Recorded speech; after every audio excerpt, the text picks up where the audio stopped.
go. Welcome, spooky babes. Hello. So we have a theme song now. Yeah, you might have heard it in the last podcast and the other one before that, and the other one before that, but we only just added it now. So, Right. How are you today, Hayley? I mean, I'm good. Yeah? Yeah. I think I'm becoming the depressed, traumatic one of the podcast, so, should I say I'm fine? I'm fine. We are all just fine. We are all just trying to get through it, day by day. True. So, I feel like we're kind of like avoiding talking about what we're talking about today. This one's a doozy. I thought I was traumatized before. Yeah. But, like, I feel mentally drained by what we witnessed. Yeah. And I'm not... And I'm only... Well, you know, we just watched the movie. Right. So, like...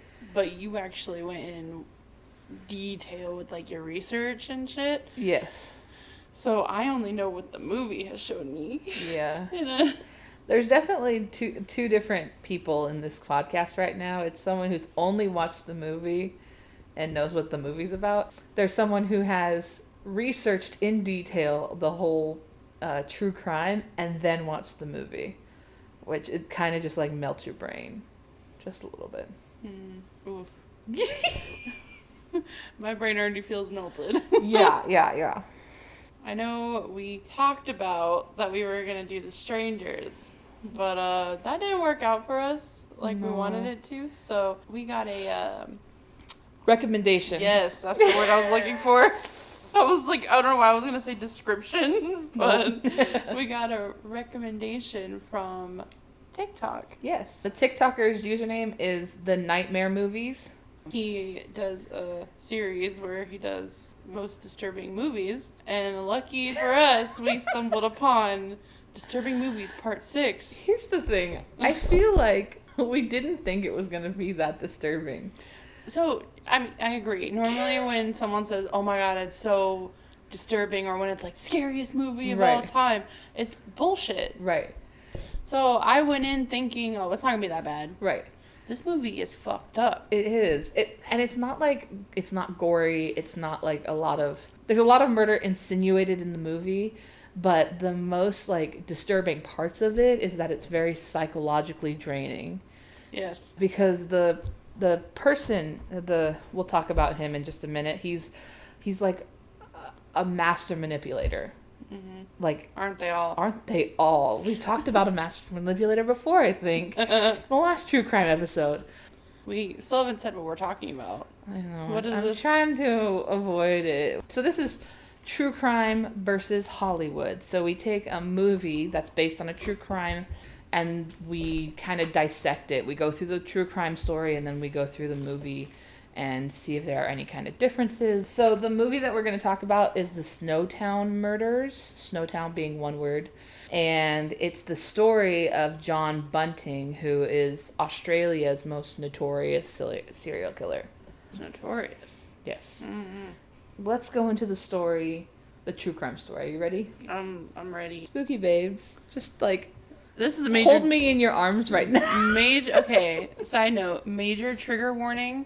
Especially if you do decide to check this movie out, major trigger warning. There's sexual assault, nudity, animal stuff. I literally cried. Yeah.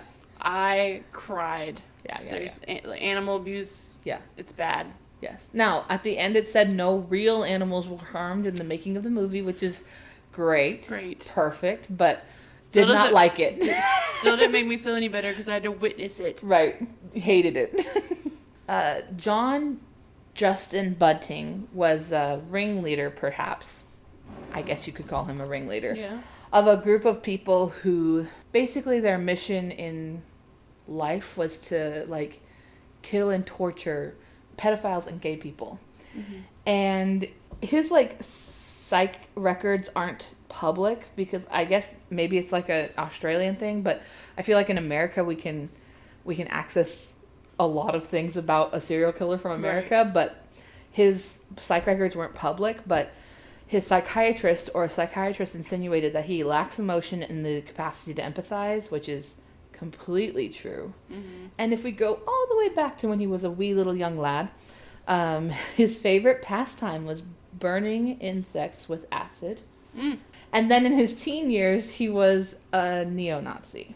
Oh. So... Makes sense. Yeah. And honestly, all of his victims were chosen kind of on a whim, and they're based on flimsy evidence or even just a rumor. Mm. He even disliked not just pedophiles and gay people, but he disliked obese people, drug users, things like that. Oh. So I think that you and I'd be out of the game. Oh, we would be dead. We'd be so dead. We'd be like Suzanne. Oh, poor Suzanne. We aren't going to talk much about her probably, but...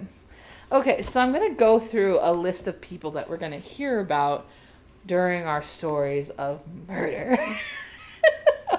There's a lot of people that it's really hard to keep track of. Mm-hmm. So... There's obviously John Justin Bunting. He's the ringleader. He basically calls all the shots. And then there's Robert Wagner, who became friends with John in 91, and he was encouraged by Bunting to assist in the murders. Then we have Mark Hayden. He helped dispose of bodies, but was not convicted of any murders. We have James or Jamie Velasquez. I'm going to say that's his last name. I don't care. Don't correct me. He lived with Bunting because Bunting was married to his mom. He was also drawn into helping with murders, and later he became a star witness in their cases. Elizabeth Harvey was a mother of 4 kids, and she knew about the murders, encouraged and assisted, and she died of cancer before they were convicted of murder. So she was never convicted herself. We have Thomas Trevelyan. He assisted in killing 1 or more persons. And then we have Jodi Elliott, and that's Mark Hayden's wife's sister. She has below average intelligence and supposedly dated Bunting. So we're going to go to 92, August of 92. That was his very first murder. His first murder was Clinton Trezise, I think is his last name. And he's not mentioned in the movie at all, not one bit. There's a reason for that. So he invited him over, accused him of being a pedophile, and then bashed him in the head with a shovel. Oh. His body was found 2 years later in a shallow grave, but his case remained unsolved for years. Right. In fact, he was on Australia's most unsolved cases in 1997. They didn't know, and he didn't kill anyone for another 4 years, I believe. So the next victim who he killed was Ray Davies. Oh, He was an intellectually disabled man who lived in a caravan behind Suzanne Allen's house. Supposedly Suzanne Allen was his ex. Supposedly. Here's the reason why I say supposedly is that that's all from research from the internet, and I don't know if that's all true, but from the movie I couldn't kind of grasp what things were happening, you know what I mean? So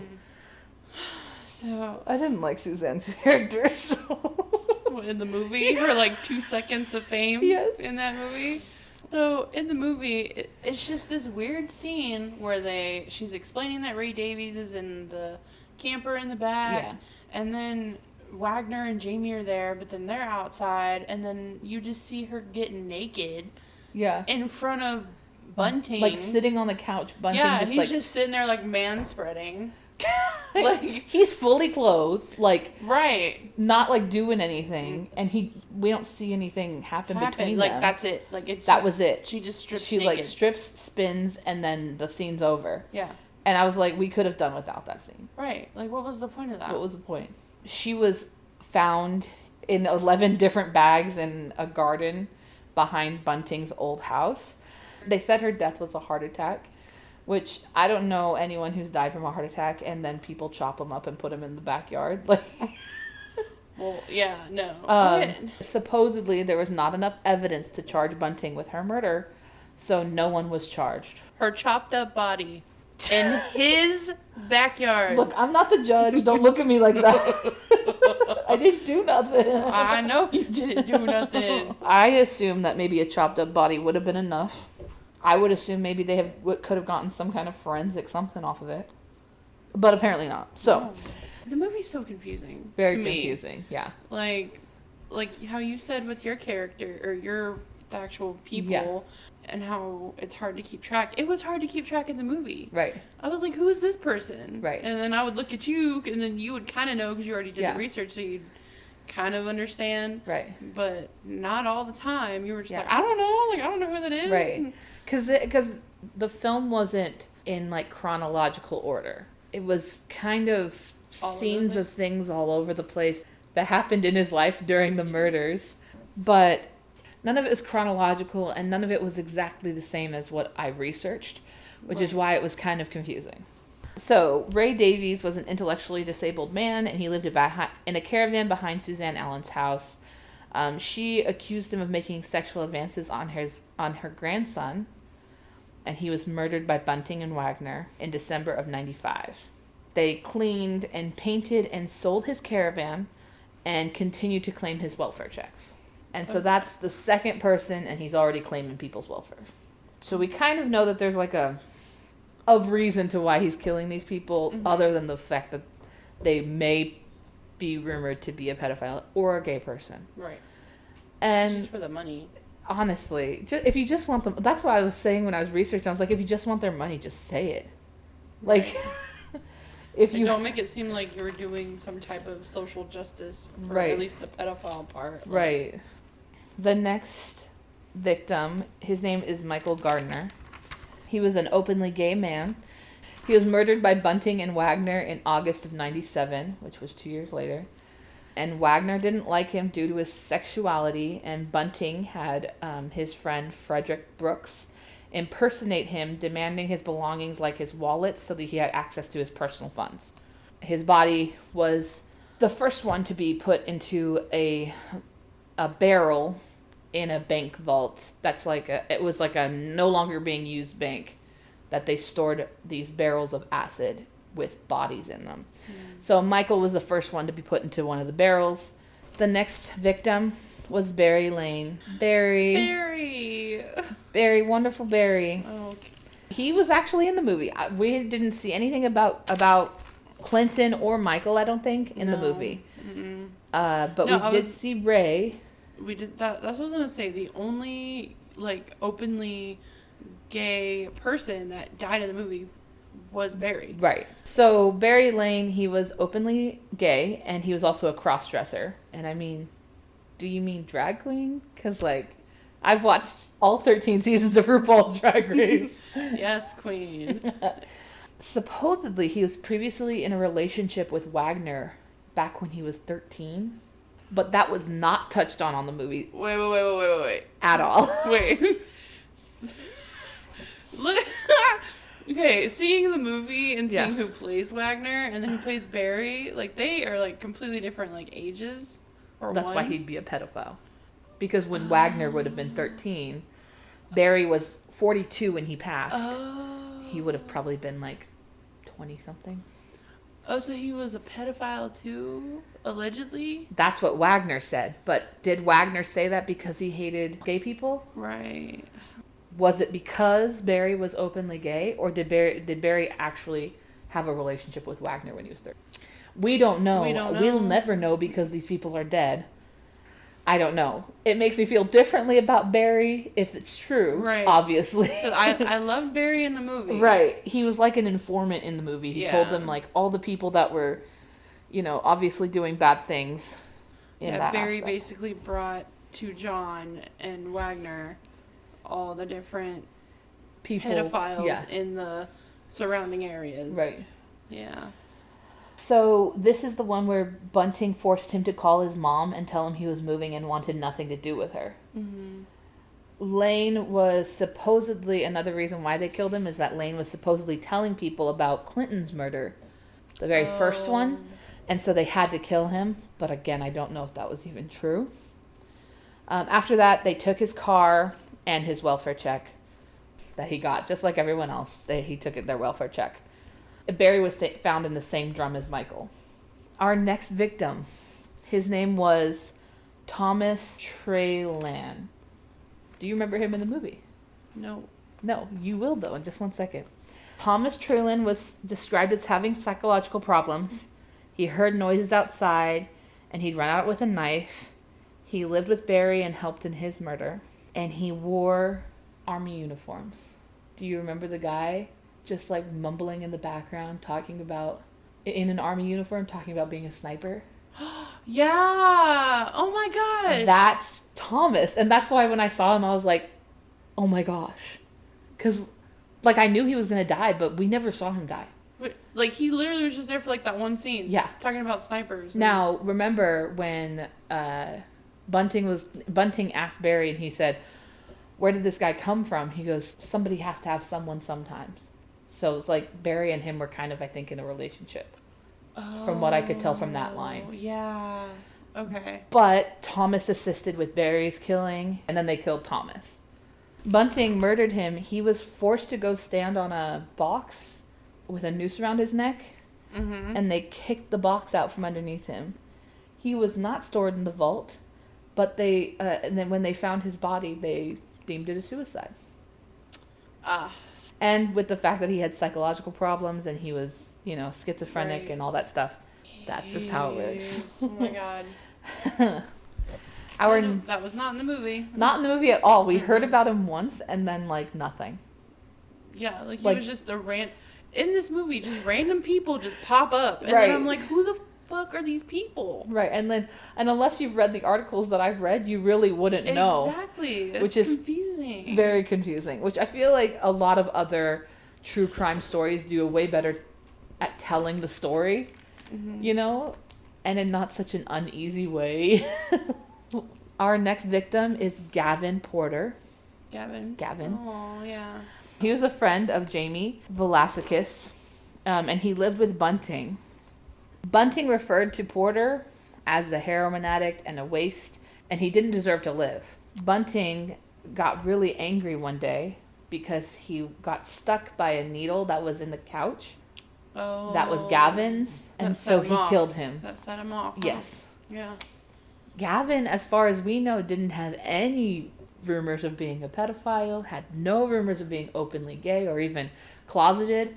The only reason was that he was a drug addict and he accidentally got pricked by his used needle. Like I said, a little bit much. Let's not kill someone. Bunting and Wagner murdered him while he was asleep in his car and stored him in a barrel in the bank. The next one is Troy Yode. Oh, no. No. Troy was a not good character. Not at all. Is the story the same? Like in the movie? No. Kind of. Let's go with what was really happening, and then we'll talk about the character. Okay. Troy was the half-brother of Jamie Velasquez. Jamie confided in Bunting that Troy molested him when he was younger. That's what the research says. Bunting, Wagner, Velasquez, and Mark Hayden, visited him, dragged him from his bed, and killed him and stored him in a barrel in the bank. That's it? That's it. I mean, there might have been more torture, but there was nothing that was explained that was happened. The movie, on the other hand... Trigger warning. Trigger warning. We'll try to keep it under 30 seconds. Just skip 30 seconds ahead. So, in the movie, Jamie is just on the couch watching TV, and Troy just comes around the corner and starts, play fighting with them and stuff, and he rapes him. Yeah. It's a long scene. It's too long. It was awful. I, had to cover my eyes. It was so bad. It's uncomfortably long. I mean, you don't see a ton or anything. Oh, you see it happening. Yeah. You don't, see the stuff. But, it was so uncomfortable. It's a far away shot. Yeah, it's a far away shot. But you know what's happening. And you're just it's really... This movie does a lot of scenes where they do it uncomfortably too long, and I know that they did that on purpose. Of course. For effect, because all these scenes made me so uncomfortable. Right. It was it's just made to make you uneasy. Yeah. Get that pit in your stomach. Mm-hmm. It was so bad. It was... Wagner and Bunting, they have, like, these little, like, hangouts at the house all the time, just drinking, you know, chit-chatting, whatever. Mm-hmm. And they're all just sitting around talking about how pedophiles are a waste of, like, how they would go about getting rid of them, making them pay for what they did. Yeah. And Troy is there in the room, and Bunting just knows. Like, I don't know if Jamie told him, but he just knows. We never saw Jamie tell him. Right. He knows. Yeah. He knew when he was talking to him and just Jamie in the kitchen that one time. Right. Mm-hmm. So he knew. Yeah, he just, I don't know, it's like he just knows everything. Yeah. So he's directing it towards Troy. Bunting is directing his argument towards Troy on what he would do to a pedophile. Mm-hmm. And you can clearly see Troy is very uncomfortable. Right. And he just kind of leaves. And, like, was it the next scene? Yeah, it was the next day at least. Like, so the next day, Wagner and Bunting drag him out of bed. Yeah, drag him out of bed. They handcuff him in the bathtub, tape his feet down, and they do torture him. It's the one scene in the movie where they actually show them murder someone. Yeah. And it goes on for so long. Yeah. So long. Yeah. And then they basically have Jamie watch. Jamie can't watch for a while, so then he leaves, and then he basically forces him to come back. And Jamie just can't handle seeing what's happening. Like the torture? Yeah, because they're clearly torturing him, and they're basically strangling him just enough before he dies. And then Jamie just, like, he was like, just stop. And then Jamie ended up doing it himself. Yeah. And then that was kind of the turning point for Jamie a little bit. Right. At least in the movie. Right. Troy's story, regardless, is not a good one. No. And I don't think Troy was a good guy, regardless, in the story or the movie. But, again, we'll never know for sure. I'm not one to, like, say a victim's not telling us the truth. And, like, in the movie, obviously, we saw it for ourselves, but, like... Yeah. So, like, if you knew Bunting doesn't need much to be like, let's go. Right. Let's get him. Someone could literally say, hey, that guy looked at me funny, or looked at my son creepily. Right. And then he'd be like, okay. Excuse me. John looks at everyone creepily in this movie. Oh my God. Not just kids, but, like, everyone. So we had this theory that Bunting might actually have some unresolved his sexual identity or something. Like he has an identity crisis with his sexuality. Yeah. Because, like, you know, people who hate gay people, they usually tend to be gay in the closet, right? You know? I mean, typically. I mean, not everyone. So, like, I mean, if you hate gay people, you can leave. Oh my God. I mean, yeah. Yeah, I mean, like, seriously. Yeah, we don't need you on our podcast. No, we appreciate and love everyone, but we do have that theory that he possibly has a sexual identity crisis. Right.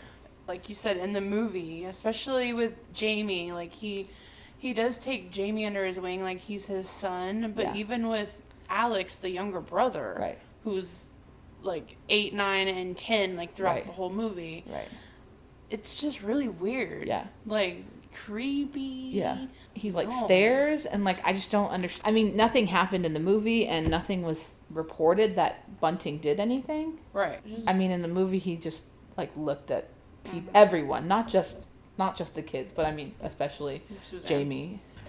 Moving on from Troy, our next victim is Frederick Brooks. He was the intellectually disabled son of Jody Elliott and the nephew of Elizabeth Hayden, who's Mark Hayden's wife.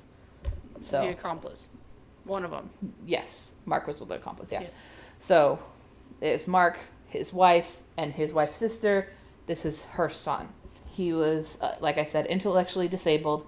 He was murdered by Bunting, Wagner, and Velasquez. Jamie, yeah. Mm-hmm. And then Mark collected his car and stole his welfare payments. So Mark was the one who stole this kid's welfare payments. Oh. Again, there was no rumors on this one. It was just some intellectually disabled person who was getting welfare checks. So again, Bunting, if you just wanted to kill people for money, just say it. Like, right. Our next victim was Gary. Gary O'Dwyer. He was intellectually disabled. He was disabled by a car accident in his earlier years. Bunting had Jamie learn all of his personal info and then murder him and collect his welfare check. His body was found with like burn marks on it that were from a machine for electric shock. So, again, Gary didn't have anything, no rumors against him as far as we knew. Where we started was here's like a clear social justice. Right, here's a clear thing that he wants to do is kill pedophiles and gay people.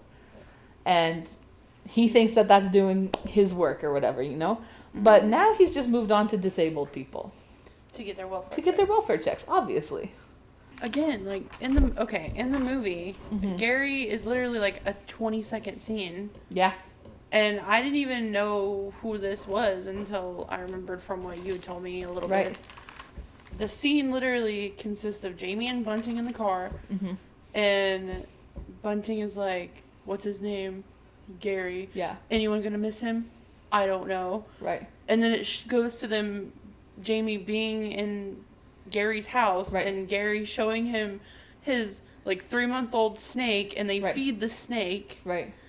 Then it just closes out. You see Bunting and Wagner and Jamie, and it's just, like, you don't know what happened, but, like, I mean, you know what happened, but there was no backstory on why.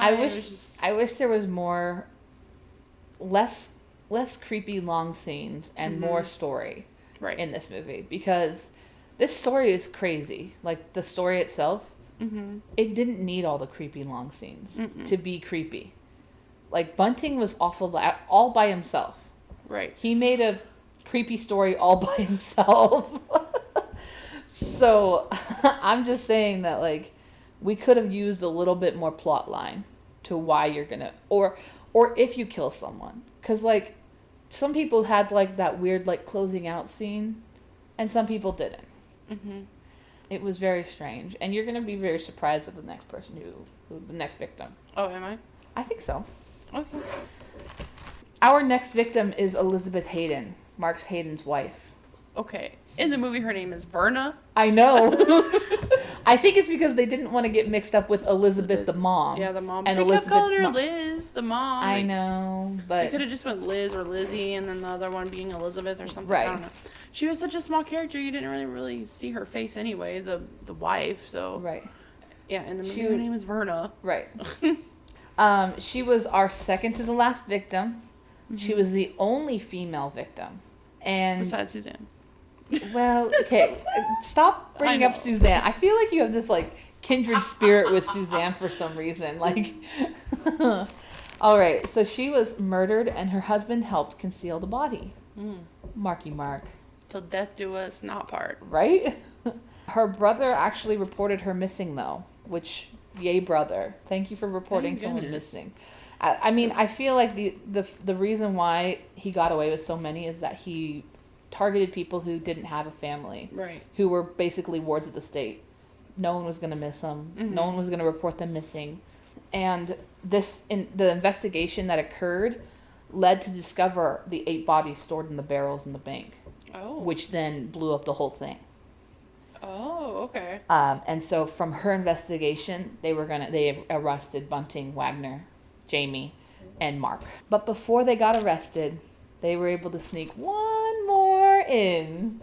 So it was kind of, I'm assuming, after the murder of the wife, before the investigation started. Right. Our last victim is David Johnson.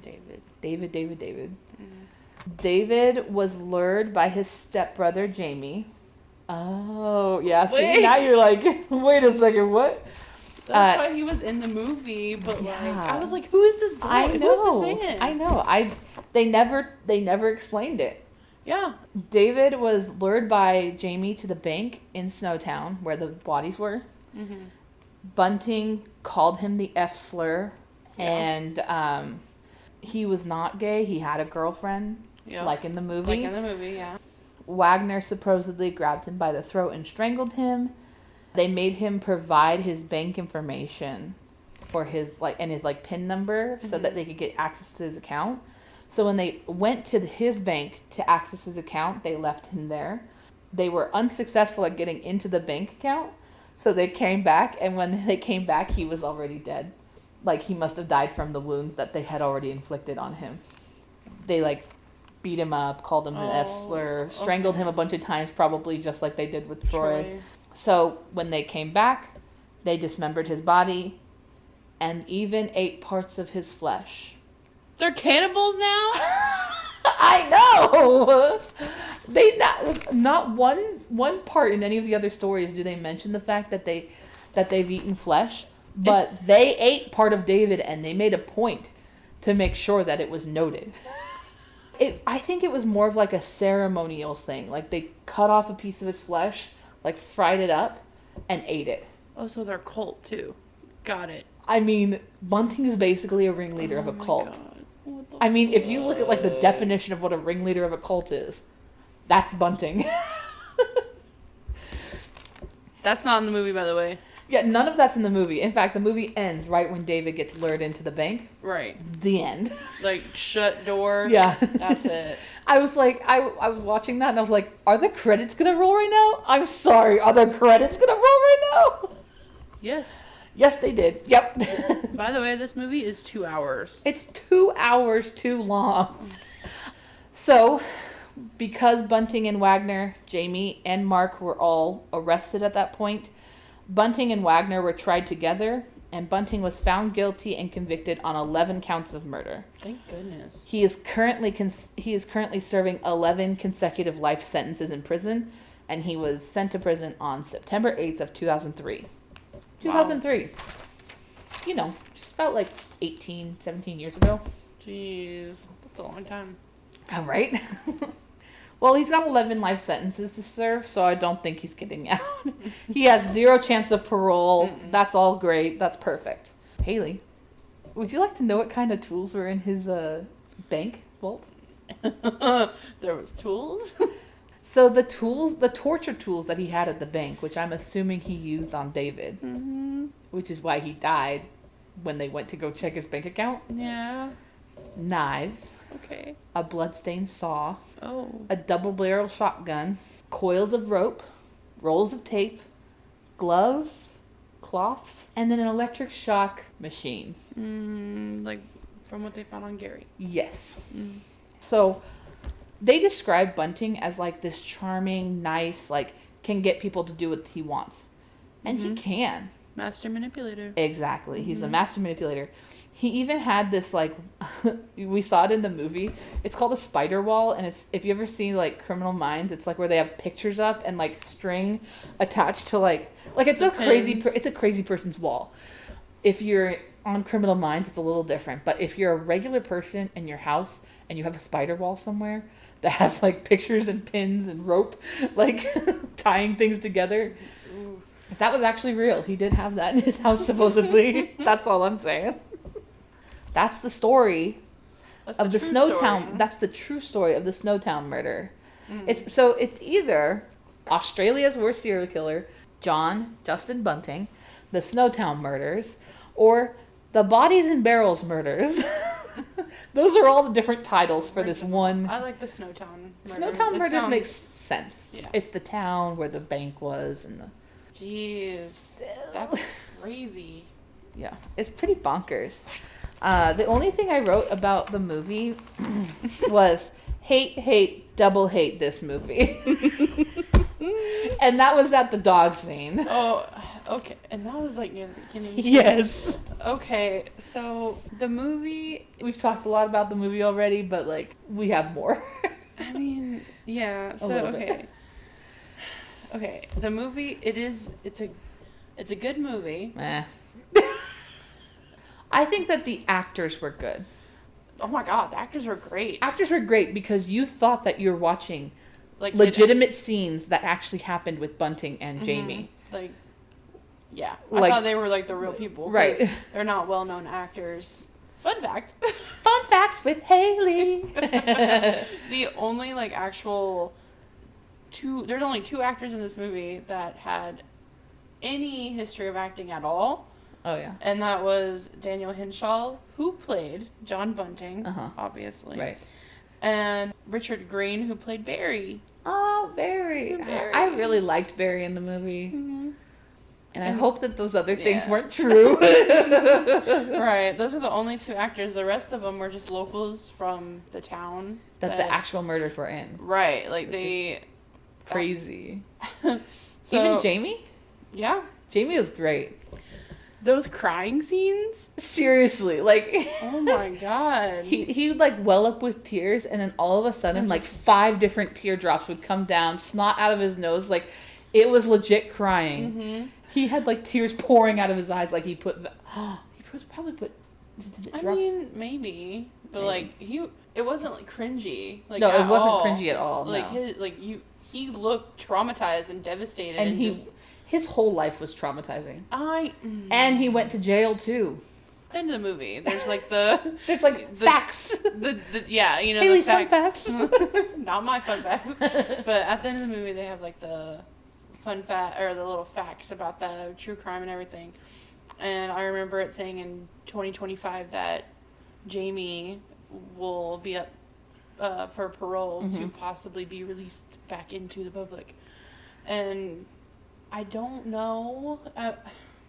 Like, in the movie, they make you really feel bad for him. But I mean, I don't know how he actually is in real life. Like, did he have that much remorse as it showed in the movie or what? So, I mean, when you're researching, all the words on paper are kind of just, like, point blank. Like, Jamie helped with this murder. Jamie helped with this murder. And, But here's the thing. If he was really young, like 18, I think he was something around, like, 18 or something. I would say like 16 or 17. Yeah, somewhere between 16 to 18. Mm-hmm. I think he was really manipulated by Bunting, though. Oh, yeah. Especially in the movie, but, like, had to be in real life. From what we could see in the movie, he didn't have really, like, a hurtful bone in his body, like, before Bunting. Mm-hmm. He wasn't hurting anyone. No, like, he was, like, a very closed off, like, until he was shy. Right. I didn't really see, like, a father figure or anything in that movie, per se. Right. Do we want to talk about Jeffrey? If you want to. Is Jeffrey even a thing in your... Honestly, I didn't hear anything about a Jeffrey.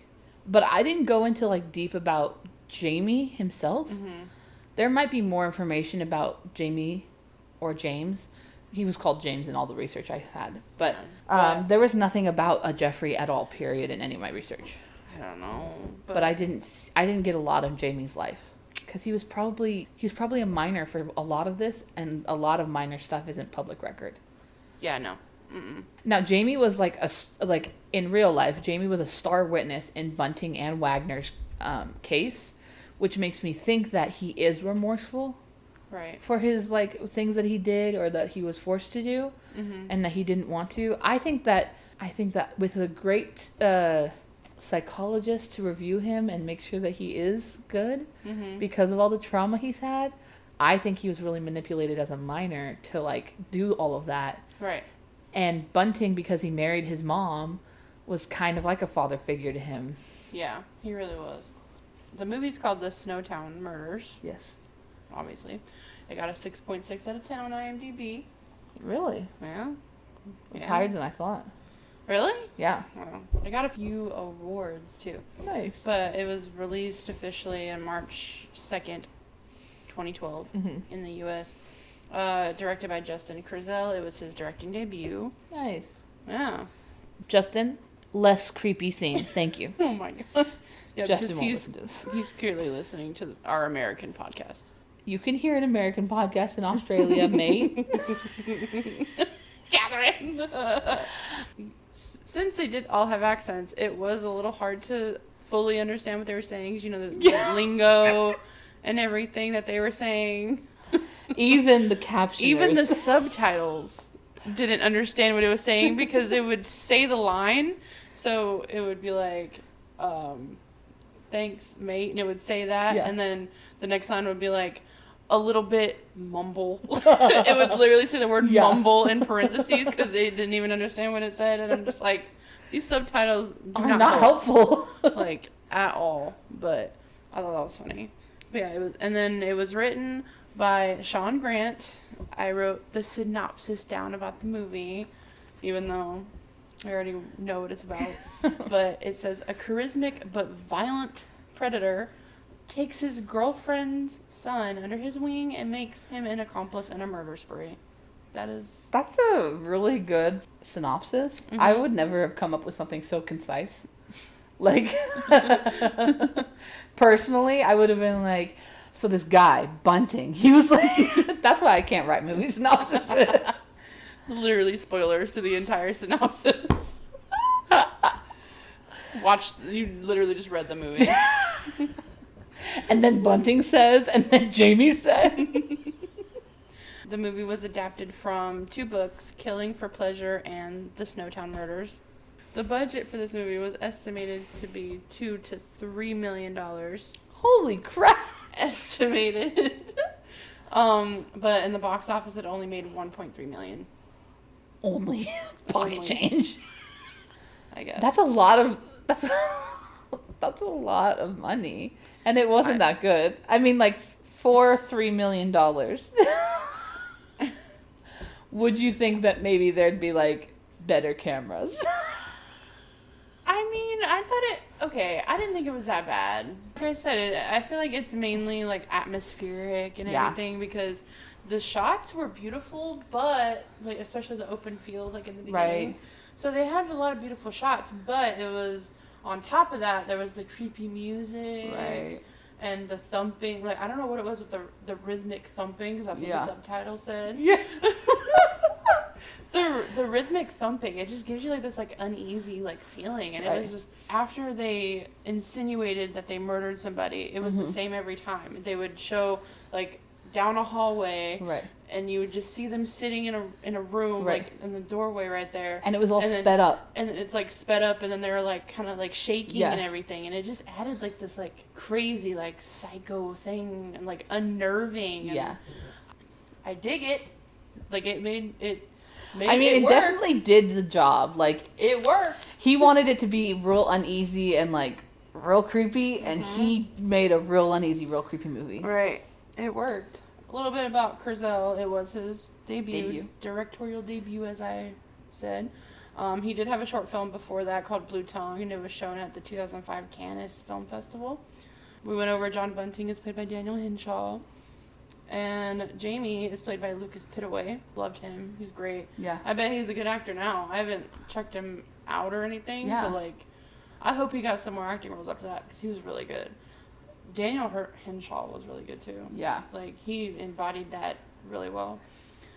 He seems like one of those guys who's, like, a method actor that, like, tries to, like, get into character and become that person. Maybe. Ooh. Ugh. Yeesh. It was filmed in Smithfield Plain, South Australia. And like I said, Kurzel basically found locals to play people in this movie because he wanted to add a sense of reality or it actually being not just a two-dimensional movie, which fucking worked. Right. Obviously. It really did. Like, when you're watching these scenes that play out, like, the kitchen scene with everyone in the kitchen talking about things that Bunting wanted to talk about. All of those scenes, they seem realistic. And no one's, like, letting people have their line. Just have, like, they're talking all over each other. Right. People are talking, like, in the background. Like, all of those scenes seem really realistic. And the camera's kind of, like, a little shaky. Like, it's, like, just someone holding a camera up, like, talking with people. So that's why, to me, it's, like, the whole thing is very realistic. And the director did a great job at that. Yeah, he did. So apologies if I say this wrong, but the area that the murders did take place, the suburb area, was called Deverin Park, which Kurzel also grew up in, and it is considered one of the most violent and dysfunctional suburbs in Australia. Wait, the director grew up there?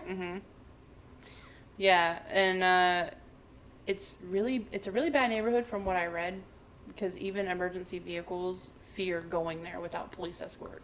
Also, so this movie did, like I said, got some awards for AACTA, which stands for Australian Academy of Cinema and Television Arts. Fun. Yeah. Good job. Thank you. No, to the director for getting the award. Also, good job to you, I guess, for speaking. For speaking. Yeah, thank you. I struggle with that. Don't we both? But they got an award for Best Director. Nice. For Kurzel. Good job. Award for Best Adapted Screenplay. Best Sound. About the music, I know. I love a good score. Mm-hmm. Best Supporting Actress, which was Louise Harris, which was... Elizabeth? Yep, which was the mom. What? Yeah. Wow. Best Lead Actor.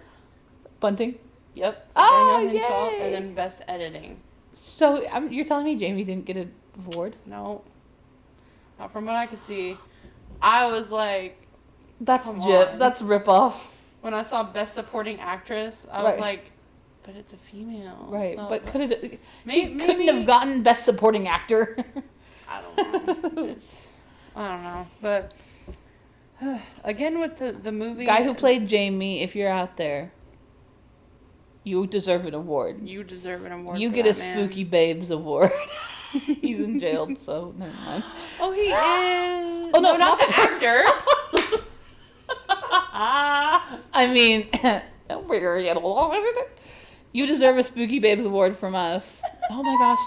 We should give actors and actresses who didn't get an award on a great movie, like a Spooky Babes award. Yeah. So they feel important. Yeah, we'll just send them like a little ghost on a little like out of like craft paper. Just like the most shittiest looking thing. On a pipe cleaner with like a box that says award all spelled wrong. Oh my god. But Lucas Pittaway. Yes. That's his name. Yeah.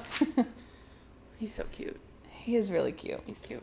And your story, when you said the characters are hard to keep up with, I struggled with this because I literally wrote down, like, when we were watching the movie, I was like, Jeffrey, Alex, Jamie, Elizabeth, Troy, John, Bear. Every name I heard, I wrote down. I was like... And even some I had to give you because I knew who they were. Yeah, exactly, because they don't explain. Right. So, in the movie, it starts out with Jeffrey. Yeah. In the movie, the characters that we're introduced to are Jeffrey, Alex, Jamie, Elizabeth, Troy, and Nicholas. We found out later. Jeffrey is dating Elizabeth, which is the mom, to Alex, Jamie, Troy, and Nicholas, which are the brothers. So Jeffrey is not in your part of the story. I didn't hear anything about him. I don't know why they added that. If it was just for effect to maybe Bring Bunting in. But the story behind Jeffrey is he basically took inappropriate photos of the boys while the mom was gone. Right. And he also lived across the street from them. Right. It was insinuated that he may have molested Jamie. Yeah.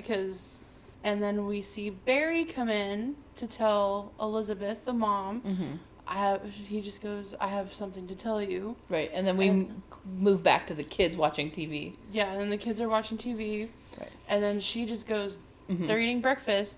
And then she just storms out of the house and goes across the street and starts beating up Jeffrey. Like, what the fuck did you do to my boys? And in comes... Bunting. Yeah. Yes, in comes Bunting. And I'm assuming he just shows up because Barry... Probably had something to do with it. Right. But like I said, a lot of these characters just pop up. Right. Unexplained. And like... Basically, in comes Bunting. Jamie is already... He's kind of fascinated with him in a way. Bunting starts harassing Jeffrey. Right. Across the street. Making loud noises and little small stuff at first. Then just harass him until he moves away. And then everything's kumbaya. And Jamie is like... You continue to see Jamie and John's relationship grow. Right. And Jamie's starting to trust him more and everything. The dog. Oh, I don't want to talk about the dog. It'll be real quick. So, after Jamie and John become buddy-buddy, I'm assuming John did this to see if he had it in him to actually, like, stand for... what he wanted Jamie to believe to be a social justice. John brings in his dog, Kelly. I remember the dog's name was Kelly. He gives Jamie a gun and basically says to shoot this dog. And when I tell you, me and Kathryn were just like, eyes covered, not wanting to watch. I didn't think it was going to happen, but it did. Yeah. It did. On screen. On screen. It was just awful, and it was another one of those went on for too long scenes. Like, we could have had him get the gun and then cut away, hear a shot, and it would have had the same, effect. Same effect. Right. But no. No. We had to watch bad things happen. Yeah, bad things. Okay, like I said, it was a good movie for what it was. I think the story was missing pieces, but I think that it was filmed great, and I think that it was edited great, and I think the score was great. So take that for what you want. Right. But I think that the story was lacking. It basically just ends with David. Jamie lures him to that bank vault. Yep. And it's insinuated that they murder or torture him. They murder him. They don't show anything. All it shows is Jamie slowly shutting the door. Right. And then the then facts come across the screen, and then the credits roll. They did leave a lot up to the imagination, so that was great. They didn't full on show a lot of things. Right. I mean, I didn't want them to full on show murder. No. I guess, but they could have done more with the story for sure.